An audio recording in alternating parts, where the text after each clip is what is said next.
The following is an encore performance of the Voice of Bold Business. And I am your host, Jessica Duell of REJECTION. You are listening to How to Handle Rejection. When we're thinking about how to handle rejection, we can go to a lot of ways. We can go outside of ourselves. How do I handle rejection from others if I was somebody else? How do I give rejection so that somebody else doesn't feel rejected? It's very rare that we can actually turn that and look at ourselves because it creates, it's a soft spot. It's a spot that we don't necessarily want to face. It challenges our own acceptance in our tribe, whatever that may be, our place in our family, our place in our neighborhood, our place in our community, our place in our world. When we have our own insecurities that we're working with and we're always putting it outside of ourselves, it makes me think about the fact that we're doing ourselves a disservice. And that's why I wanted to talk about how to handle rejection today. And Ryan and Shane and Federico really share some good insights, some questions, and some practical things that we can do in the moment, recognizing that we're just human and we're going to be the way that we're going to be, knowing that whether we're consciously or unconsciously doing things in alignment with who we are, it's going to happen. And we can second guess ourselves. And we also don't have to second guess ourselves. And it's in that personal awareness that we're really going to explore so that we can understand rejection as a part of life and understand how we want to incorporate it so we know how to move forward with the strength and the confidence that we need to do what we are here to do, to handle the obligations that we have accepted, to own the choices that we have made and the outcomes that come with that. In this conversation, you're going to hear things like rejection is a way of life. It shows up everywhere. And where we are in our own mind and our own mindset is going to influence our reaction and our response.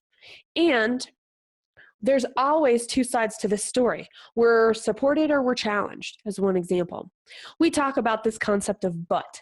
I really like what you did, but. Or this is a great concept, but. And we're going to talk about that a lot. It's really important in the sense that we're looking for ways to grow. And are we actually helping people when we say that to them?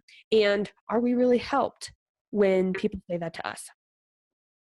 We're going to hear some stories. We're going to understand that at the core of all of this is our values, and the way that we act dictate our values more than our beliefs dictate our values. So enjoy this conversation. Welcome to the Voice of Bold Business, the show that provides everything smart leaders need to evaluate situations, build relationships, and create solutions. Jessica Duell candidly talks about the skills necessary to build tenacity and do more with less. And now, here's Jessica. Our panel today includes Shane Sturgeon, Dr. Federico Fioretto, and Dr. Ryan Marchman. Shane has been a successful manager for 22 years, and he's retired since 2016, and he's working to launch his own startup that is focused on developing tools and resources to support managers and project managers in their roles. During his management career, Shane has led and managed both operational and cross-functional project teams in the fields of information technology, financial services and systems, human resources, and business transformation. He also coaches and mentors other managers. He has degrees in physics, electronics, and accounting. He's also undertaking graduate studies in leadership, management, and governance. He is currently combining all of this knowledge, this life experience, with his passion for software to create financial modeling applications designed for managers that want to focus their time on other things besides spreadsheets. Dr. Federico Fioretto is an entrepreneur, trainer, and coach. He is passionate about sustainability and the development of human potential. He believes in the possibility to transform all conflicts and provide a method toward open communication, because it's through communication that we can build connection and collaborate more fully together. Dr. Ryan Marchman is a teacher, a healer, and a philosopher in Boulder, Colorado. He is the founder of Adjustatorium, a vitalistic chiropractic practice. He travels to speak and teaches on the subjects of health, human behavior and potential, and chiropractic mastery. When I was putting this panel together, I like to talk about things that other people don't like to talk about. I like to talk about things that are seemingly hard and that we tend to avoid, when in reality, when we just show up and we face it and we actually look at it, it's not as big and bad and scary as we originally thought it was. And that's where rejection is something we all handle. It's how we look at the world and our reaction to it. And so I posed this question, and I'm excited to hear your answers. What does rejection mean to you, and how do you respond to it? Hey, Shane, how about if you start us off? That's really what my initial reaction was as well when you asked me to think about this. My first thought was, well, how am I going to talk about that? It's not something I'm actually familiar with. And then I thought about it a little bit more, and I realized I experience rejection almost daily. It's just one of those things that just occurs. I'll make a suggestion to one of my staff about an approach and they'll ignore me. I suggest something to my wife and she ignores me. I point out potential risks in a plan to stakeholders and they ignore me. And then there's the other one when you're applying for jobs and you're just getting rejected left, right and center. It's because it's just part of life. It's like change and breathing, really. Rejection's inevitable. And that's why I think that I just sort of tend to take it in my stride. And the way I handle it, there's two ways. The first one is when something's not important to me, I shrug it off and just move on. For things that are important, then I would actually do quite a lot of prep up front to try and make sure that rejection isn't something that actually occurs. And so I'll do a lot of stakeholder analysis to make sure that I anticipate objections and then I'm ready to handle those ahead of time. So that actually increases my chances of actually being successful rather than experiencing rejection. And I generally succeed, but in situations where I don't, then I just treat it like any other failure. I try to learn from it. So I try to understand why something was rejected. Did I miss a key piece of analysis that I should have? And is there something that I can sort of learn from the stakeholders' reaction? Were they surprised? Did I need to do more up front to try and make sure that I brought them along with me? Sometimes it's just a case of imperfect information. And we talked about this last time you and I talked. Your superiors have something that you don't, and hence you can't take it forward into your idea. And if that's the case, then I generally try to see if I can get them to not reject the idea outright, but give me an opportunity to come back, incorporating that if it's still a valid idea. And sometimes the idea has real merit. It's just not as important as something else. And so it falls down the priority list. And so all of these are reasons that I don't take rejection personally. It's just, as I said earlier, it's just a fact of life, really. A job probably is something a little bit different. When you're looking for a job, maybe you're actually trying to learn something from that process to increase your chances for the next time. And I've had quite a lot of experience in that. I got rejected for lots of jobs, but it was always because I was trying to change careers. And that's a really tricky one. So you need to go into that knowing that rejection is going to be a key part of that and knowing that it's just a step towards that outcome. So anyhow, those are my sort of thoughts. Hopefully I haven't gone over my 2 minutes. All right, Federico, what do you think? How would you answer that question? Well, I agree with Shane that rejection happens. It's part of life. It depends a lot on the state of mind in which I am. If I'm in a state of need, if I'm kind of pure, or if I'm charging emotionally what I'm looking for, what I'm trying to offer to propose to someone and I get rejected, that really gets me off balance and it can become, well, tragic in a way, so to exaggerate a bit the words. Essentially, I'm offering my counterpart or my partner an opportunity to share something, to make the most of my experience, skills, or whatever kind of offer I'm doing. My reaction is really very much, okay, it's just too bad that we didn't make the most of this opportunity. And that influences, that state of mind has a great influence of how I do respond and how positive I can respond to that. And another thing, another consideration I would like to do is, depends. When I'm rejected, I try, first of all, to look within myself to see, first of all, if I've been in the right state of mind, because I'm sure that if I'm offering with the idea that I'm giving you an opportunity, first of all, I'm more successful. Certainly, I'm more effective. So I try to look into myself to see if I've been in the right state of mind and if I've been offering the best that I could so as not to be rejected once again. If I've answered yes, I've done my best, I was not in a request, I was really trying to share an opportunity with someone, then I can very easily let go and say, okay, let's just go to the next opportunity and try to share what I can with someone else. That's the starter. I think that is a fantastic starter. Thank you, Federico. All right, Ryan, how would you answer the question? Here's my truth about rejection.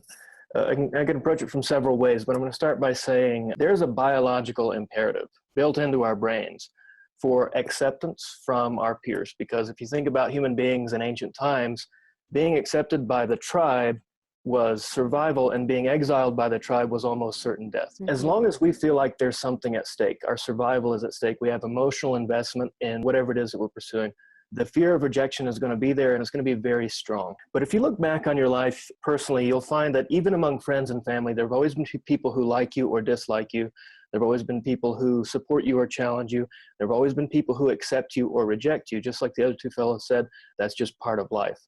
And it's an imbalanced perspective to believe that you can have acceptance without rejection, or pleasure without pain, or good without bad. So the quality of your life is determined by the quality of the questions you ask. So when it comes to rejection, I want to ask you, what quality of questions are you asking around rejection? If you look closely, you'll find that every time you've ever been rejected, there's been a hidden benefit. And every time you've ever rejected somebody else, there's been a benefit to that person. So the questions you can start to ask to unravel this rejection for yourself and break the addiction to acceptance are, when this happened to me, what was the benefit? What did I get from this situation? How did it help me move forward with my life? Did it help me become a stronger person and stand up for what I believe? Did it help me reflect on myself and find out if I was wrong? Another question you can ask is, when I've done that to somebody else, what's been the hidden benefit to them? How has my rejecting somebody else been a benefit to them? For example, if somebody came into me with a business proposal and I rejected it, it's a benefit to them because I don't waste their time or money on me as a client, right?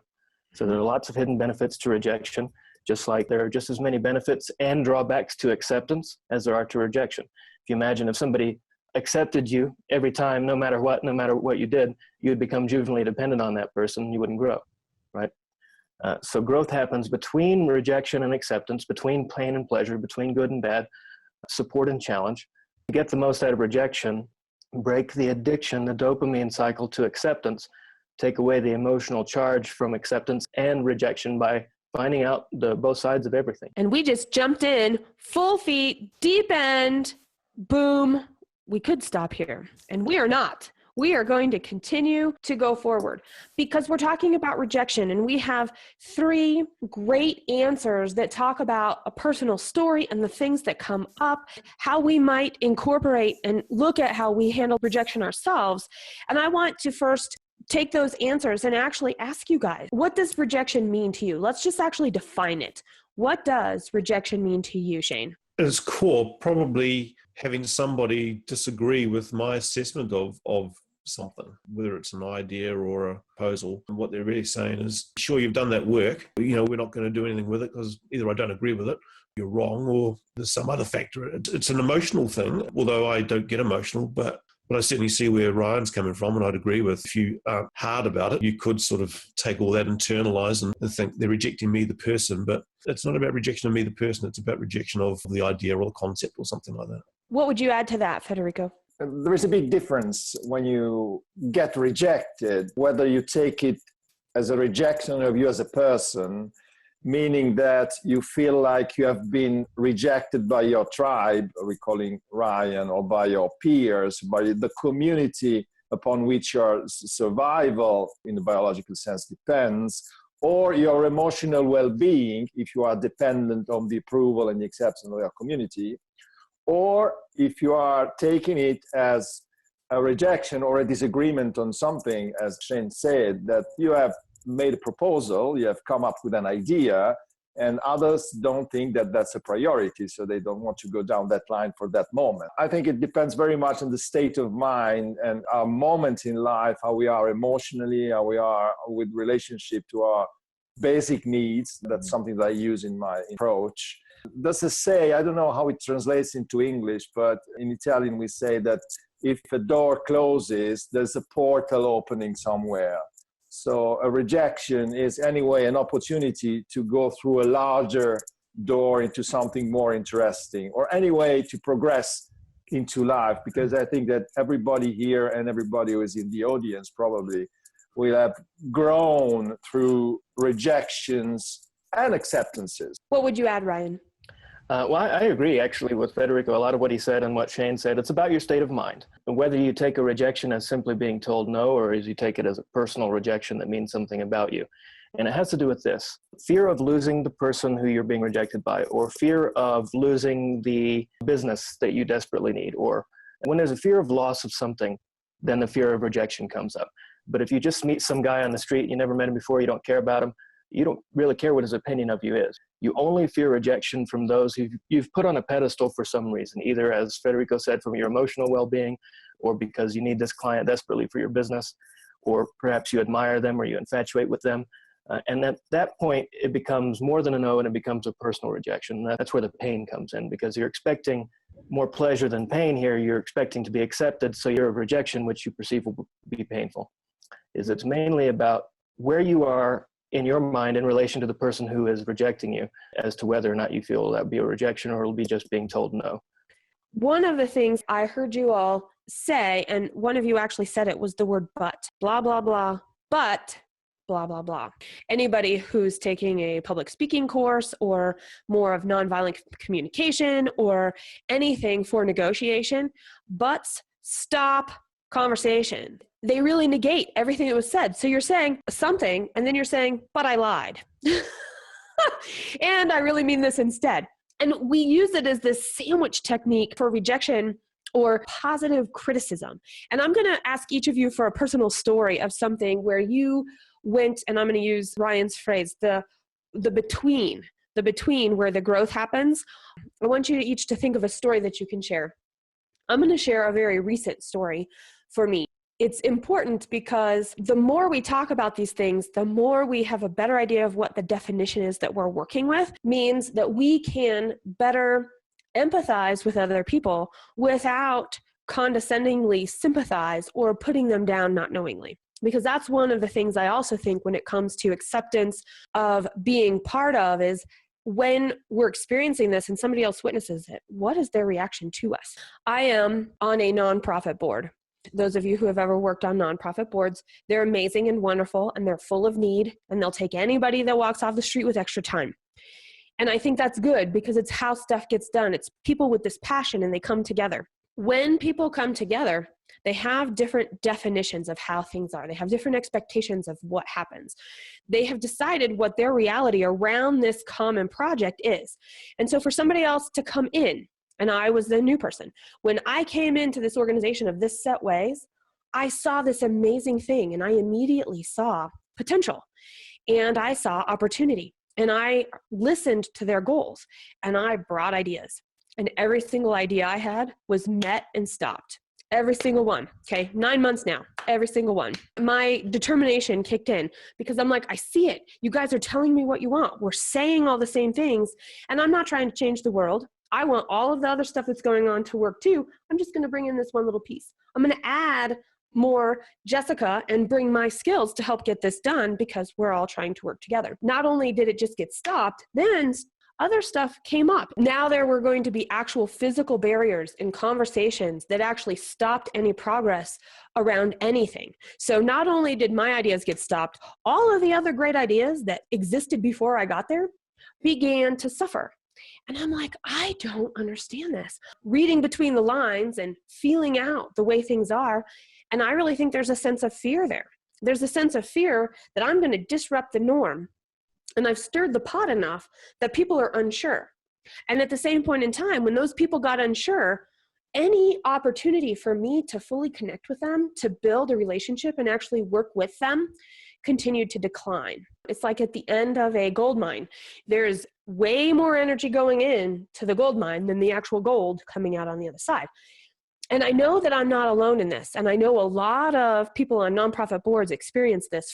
I think that's common experience, Jessica. I mean, I've had the same experience in nonprofits. Unlike you, in most of those cases, if I think about it, I've ultimately elected to move on. I think nonprofits sort of suffer from the idea that a lot of people there that don't have a lot of effort or energy to put into it, they're on a board and they feel as though an idea comes along, it's just going to create more work for them possibly. And so that's part of where they're coming from. Is this Mm. pain element that Ryan was talking about? And the other thing is that I make a comment, and true in business as well, in my experience. Sometimes you just simply don't know what the other, I'll call them hidden agendas. It sounds sort of nefarious, but it's not necessarily that way. It's just that everyone's different. They've got their own perspective on things. They've got their own things they want to achieve in their lives or in their jobs, in their careers. And it just so happens that something that you're put forward just doesn't gel with that. And sometimes they'll be upfront about it. And I've found that through stakeholder analysis. When you go out and talk to stakeholders ahead of time, they'll be upfront about what their issues are. And you can then try and address those when it comes time to try and push something forward. And sometimes they'll tell you something to your face in a one-on-one, and then they'll hang you out to dry in a meeting. And that's just the way it is. I'm finding this a bit difficult, to be honest, because I don't generally react to the stuff emotionally. And when you talk about learning experiences, I learn from everything. And so nothing really sort of stands out. You're bridging the gap between my nonprofit example and what actually happens in businesses. And I think that we should make sure that that's known. Nonprofits are not alone in this. This happens in organizations where a leader is hired in and they now have this team that they have to figure out how to work. They're the ultimate accountability person too. Or new owners of a company, when there's a purchase and a sale, and then you're inheriting all of this stuff, or you've purchased all of this stuff, including the people that are doing the different jobs in the organization. And I think the same things apply. And I love that you said you learn from everything. So if you had one tip about learning from everything, is there something that you could do a little self-reflection and say, here's the question I ask? The first question I actually ask myself is, what did I do wrong? And I don't want your listeners, this is all about internalizing and saying, oh, woe is me or anything like that, because I certainly don't look at it that way. It's not, hey, I really screwed up, I'm a really bad person. It's, what was it that I could have done better to have got the better outcome? Was there anything I could have done better, given the circumstances and the information that was known to me? And if there was something like that, what am I going to do to make sure that next time I have a better shot at success? So even though the answer is negative in a way and that it's looking internally and trying to internalize this rejection, it isn't about that. It's really about saying, okay, this is the first place to look, because my behavior and what I do, that's the only thing I can really change. I can't change how those other people reacted to the idea unless I first look internally and figure out what it is that I need to learn from them in order to be able to present it in a different way, enables them to then think about their behavior or their reaction to it. Ryan or Federico? I completely agree, and I want to expand upon that, because it does start with looking within first. One of the important things you need to find when you look inside and you're kind of examining the dynamics between you and other people, whether it's in a business meeting or it's a nonprofit or people out in the public, you have to determine your values. When you ask people what their values are, they say, I value church, or I value my family, or I value honesty. And those are social idealisms. That's not what I'm talking about. When I talk about values, I mean, what is important to you that is demonstrated daily in your life? What do you spend your time doing? What do you spend your energy on? What do you spend your money doing? Those are the things that are really valuable to you in your life. And when you're really clear on what your values are, you can take a stand or take action in the direction that supports your values. And then you can start to understand the other people's values in that situation. And when you understand the other people's values and can communicate what you need in their values, in terms of their values, it changes from a situation of challenge to a situation of support. Because if they can see that what you're offering them supports their values, what they're going for, then they will get behind you. If you're communicating in such a way that it says, this is what I want, this is what I see for you guys, do it, none of them are going to cooperate, because in their mind, that's not connected to what they really want in life. So that makes me think of change. I want to come back to that after we hear from Federico. I would make a difference between nonprofits and businesses. There is not such a big difference, but there is one, and I've been working in both environments. In nonprofits, I have seen something which is kind of an allergy to competence. Having a big heart was everything that's needed, and people didn't have to learn the trade or getting some kind of competence. So there is a lot of people who work in nonprofits. I work all over the world, but mostly I'm based in Italy, and my nonprofit activity is mostly here. So maybe there is a cultural bias, I don't know. But there is this idea that we want to change the world, and we do it just with our beautiful heart. This is not the way it works. You need some competence in order to achieve results, because in the world that we want to change, there's a lot of competence to make the world as it is that we want to change. So maybe a person like you or like me, I think we are somehow alike in many aspects. gets into a non-profit board, you get there with your creativity, enthusiasm, plenty of ideas, problem-solving capacities. We are very much focused on objectives, achieving, and that very much scares the hell out of them. That creates a big reaction, and that may result into a rejection that can cause that panic effect that you were talking about. Everything gets stopped because there is someone who is going to upset the status quo completely. What is this person trying to do here? And there is a lot of ego clashes, people who feel their positions are threatened because everyone has an ego, except for enlightened people, but I don't know any. This, so far, maybe I will, maybe. In the business sector, we are still human beings, so we have more or less the same ways of working, but there is somehow more attention to competence. But I will share my experience, not a specific one, because unfortunately, I've had many repetitive experiences of rejection in my years as a consultant and inspirer, because very often it happened to me that I got truckload of congratulations for the qualities, the extraordinary ideas that I had, the project that I had assembled, but thank you, we don't do that. And that made me crazy. If they had told me, oh, that's crap, we don't want that, it would have been more acceptable. And that was a very important learning. So I agree absolutely with my colleagues here that we learn through experiences, and rejection is an experience, that I was scaring my prospects away. I had a vision. I'm visionary. I can see 50 years from now, but not everybody.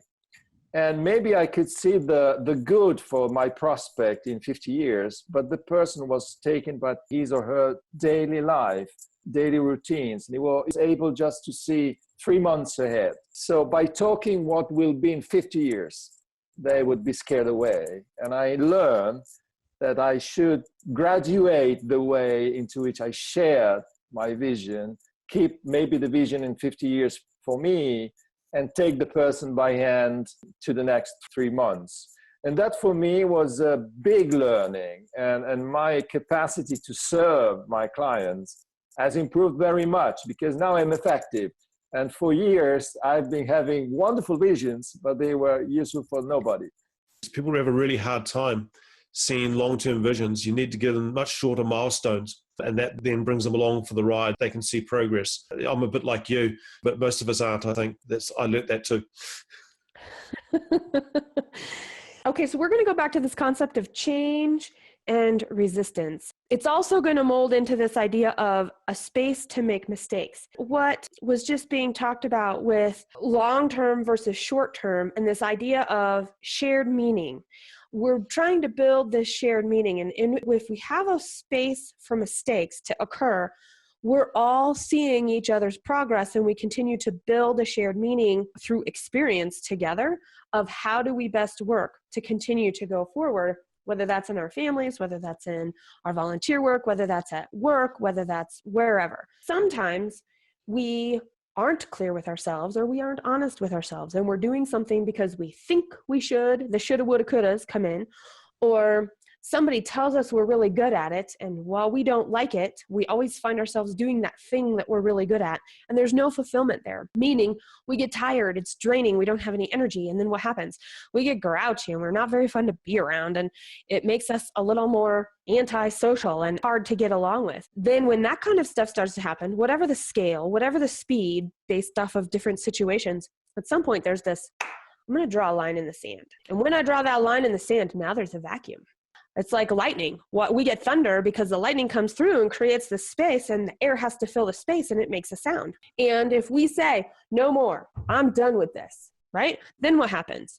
The whole rest of the world has to scramble to fill in the space of that person isn't there. Our world is all kind of crazy. It's all chaotic right now. People will try and pull us back to where we were across that line we've just drawn, across that place we've said no more. That's really not who we are. Other people can feel rejected from that. And that's a scary thing too, because they're going around saying, oh, this is our world, this is our world. And I know Jessica and Federico and Ryan and Shane, and all of a sudden one of them goes, nope, not anymore. I'm going to be this now, or I'm going to stop that, or I'm now clear about this. I disrupt everybody else's world around me.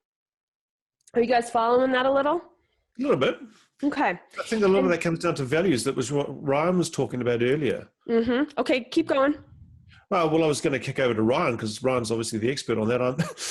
But I didn't want to hog his thunder. But what you were talking about to me struck me as being something was inconsistent with your values in your example.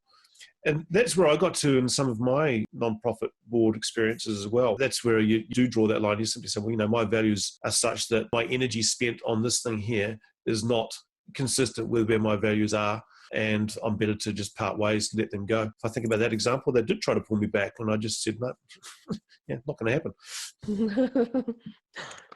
I've had many experiences like that where I've examined my values. I've made a drastic change in my life. I've had a couple different careers. And then whoever you leave behind, whatever void that you left to be filled is often very threatening for people. And it disrupts people's status quo, and they want to fill that void again with something that's familiar. It's simply impossible, because even if you go back to that situation, you're not the same person you were when you filled the situation originally. So it's not going to be fulfilling for you, and ultimately won't be fulfilling for them anyway, because regardless of whether you're aware of your highest values or not, you are going to make decisions that are supportive of your values. Consciously or unconsciously, it'll happen. And it's the same thing with the other people as well. And your voids, just like you talked about the void that you leave behind when you leave a situation, voids create values. So whatever you perceive as missing in the world and your life, that's what becomes important to you to fulfill. A couple of years ago, I had a long career as a martial artist, and I was a teacher, and I taught seminars and traveled. And I left the career because it was no longer congruent with my highest values, and I still have people emailing me asking me to come back, and it's like they are uncomfortable with the fact that I gave up what they love, and they take it as a rejection of their value because it's still something that they love. It's no longer something that I love, right? And so people addicted to acceptance, they want that validation from you that puts their status quo back in place. However, it's an imbalanced perspective. They're expecting more pleasure than pain, or more pain from your leaving than no gain from pleasure. And that's when you go back through those questions. What are the hidden benefits? What are the hidden costs? Every situation removes the emotional charge. It feels balanced again. If you had heeded to those people emailing you, asking you to give more martial arts training, what quality of training would you have delivered, since you were out of that life? You had progressed forward. So to me, it's very much that we should learn to do just what we really love to do, what is a passion for us. And that's the best quality that we can deliver everywhere. And remember that none of us is God. I'm not talking religion here, but it's just a way to say that. So everybody can be replaced. And if we live a situation where we don't feel passion anymore, we are not adding value there. It's best that we go away. We live for what gives more stimulus to us. And then we leave space. And that's probably what Ryan meant, saying that void creates value. Because if I take away my poor contribution in a place where I don't feel I belong anymore, there is room for someone else to step into, or maybe people who were there with me will grow and fill that space by themselves. When I am consistent with my, again, I use basic needs more than values, but I think we are more or less telling the same thing. If I'm consistent with myself, it's not selfishness. It's the best contribution that I can bring. And the point I'd make is when you move on, often people don't even remember you anyway. That sort of shows you, puts, I guess, your contribution into some perspective. And I've had a recent experience of that. It's a bit humbling, really. This is the voice of Bold Business Radio, and you are listening to How to Handle Rejection. I'm really enjoying this part of the conversation. It is very vulnerable to think about, and it's a very vulnerable place to sit and evaluate. And when we're looking back and we're asking ourselves questions and we're looking internally, one of the things that I heard each of you say was, one of the best things that we can do is just be us. And I'm curious how you guys would add or change this, in the sense that rejection isn't a bad thing. We've all agreed that that's the case. There's something there for us to learn from, to benefit from, to move into. And what is that hidden benefit? Whether we're giving the rejection or we're receiving the rejection. What if we all lived as an adult the way we did when we were 3, 4, 5, 6, and 7, where I know what I want, I will say yes, I will say no. When I'm given a choice, I will make my choice. And then, of course, it's up to the people who are molding me and supporting me and surrounding me to hold me to those choices and the outcomes of those choices. But very clear, yes, I want a cookie. No, I don't want dinner. Yes, I want to go play. I did say I was going to clean my room, so I'm going to go clean my room. I don't like that anymore, but I like this now. And we just know that, and we move on. Somewhere along the line, this concept of socialization made us timid about that. And I really want to stay there for a minute, because you each were talking a little bit about being courageous and standing with your values. And when we second guess ourselves, I think we're going against our higher, what's guiding us higher than ourselves, whether we know it or not. And I'm curious your take on that. And do you guys live that way? Are you able to move through and not second guess yourself along the way? I'll be the first to say that I absolutely do not live that way 100% of the time. You know, there are always times when I'm not living at 100% of my highest values, when I don't second guess myself. Sometimes I do second guess myself. I think that it's part of human nature, but it still just comes down to the questions you're asking yourself. And I think you brought up a really good point, and that is, we inject the social ideals of other people as we grow. It becomes from our teachers, our mothers and fathers, our preachers, MFTPs. I don't know if you've heard that term. And it starts to interfere with our expression of what we really want. And that's why it's really important to do the self-work and discovering and separating, is this something that's truly valuable to me, or is this something that was valuable to someone else and that relationship was valuable to me, so I injected that value into my life? I'm not sure that rejection is a bad thing in itself. We can see it in different ways, because rejection, it can be saying no to something and saying yes to something else. So it's a choice. And we have something that you mention, which is a strong cultural conditioning. In peace studies, we call this structural violence. We are educated in not listening to ourselves, not following our feelings, not living in the way that you were describing, Jesse. The fact that when we were very young kids, we were straight. Yes, I want. No, I don't want. And then we were educated in thinking that, well, saying no to the old lady is not really polite, so you'd better say yes, even if you would very much scream, no, absolutely, no way. So that's the cultural conditioning, and that's what brings us to the point where Ryan was very honestly saying that we cannot live that way, even if we are engaged in working on ourselves, on our awareness, 100% of the time. Just to share a personal experience, recently, I was invited to bid for, I think, the biggest client that I could get in the last years. And at the point I decided that since I liked what they do, that I would give my feedback to them after the first meeting in a really heartfelt way, with absolutely no bias, in order to deliver something that would be liked by them as a bid. I just wanted to help them unconditionally. And I gave feedback from my heart, and you know what? I got the contract. And I didn't even put a price on my bid. I just say from my heart what I felt in that moment. So I think that if we learn again to be like those babies that we were long ago, for me, I think we can even have some advantages in our social world today, because in the end, at the bottom, we are human beings, and we know how to discern something which is truthful, which is the baby saying yes or no, from something which is polite, but I know it's not the truth, and in the long term, it would not be for my good. And this is going to bring us to the last piece of our conversation, going with this concept that it is bold to reject. Why is it bold in a leader role today? And how do you reject honestly from your heart? I think it's bold because rejection is saying, in a business anyway, it's saying that's something we're not going to do. That is a key part of strategy, really. Strategy is not just about what you are going to do, but it's more about what you're not going to do. And so by saying and rejecting something, you're actually saying, this is not aligned with where we want to go. It's not aligned with our strategy. And I think that's bold. It's often too easy just to say, oh, well, yeah, okay, it's okay. It's an okay idea. We'll just go ahead and do it. I think it's much harder to actually be definitive and say, we're not going to do that. How do you do it? Well, I think it depends on the situation. And if I think about personally, when I've rejected ideas and people, there are some situations where you just actually want the person to go away and shut down, in which case that's not the norm for me. But those are the cases where you just basically don't give any feedback at all and you make it very clear this is the end of it. But in other cases, I come back to what I said last time we spoke, which is about a leader's role to nurture their staff. And I'll generally take the person through my thought process. And it's not just about rejecting at that point, in my mind anyway.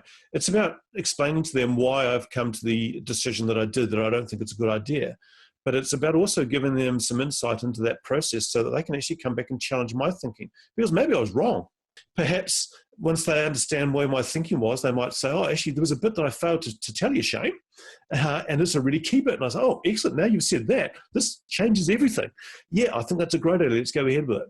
But if that's not the case, then they've learned something for when they're growing. So it's about that growth thing for them. They've now learned, okay, well, here's something that I didn't consider that Shane did. And so I'm going to make sure that next time when I bring something forward, I learn from that. And they can't do that unless you provide them with that context and some insight as to how you came to that decision.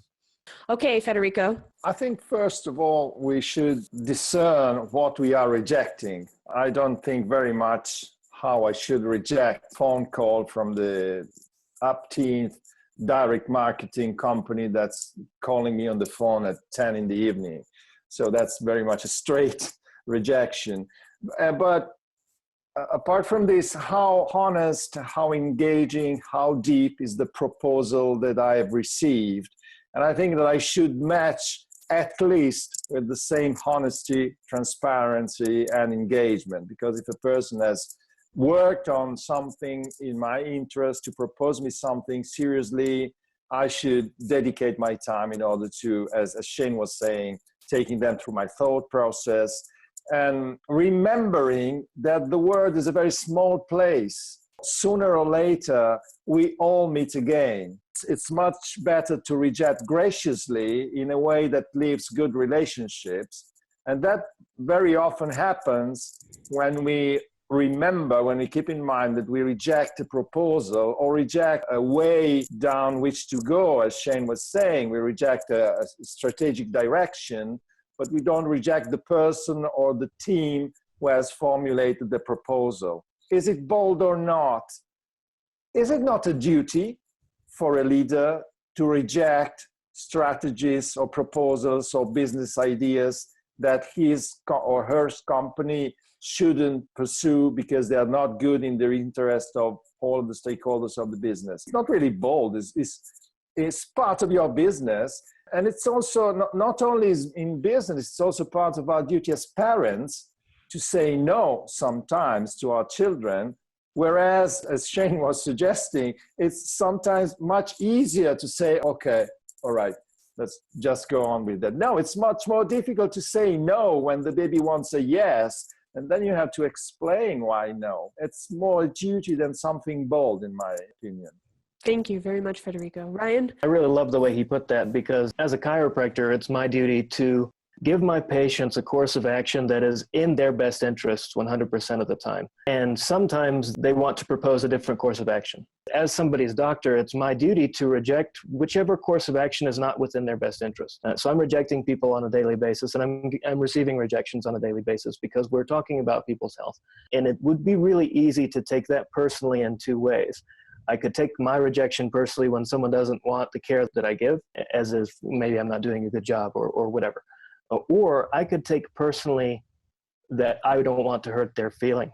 If I reject this person, then they're going to think I'm not as nice and then they won't come back. Or if I reject this person, they're going to think their ideas are worthless or whatever. So not that I do take it personally, but it's easy to do that way. In order to avoid that kind of trap of falling into not being bold and avoiding rejecting people, you have to keep your vision forefront in your mind. Like Federico and Shane were talking about, I'm also a visionary, and I cast a vision for people that goes on many years.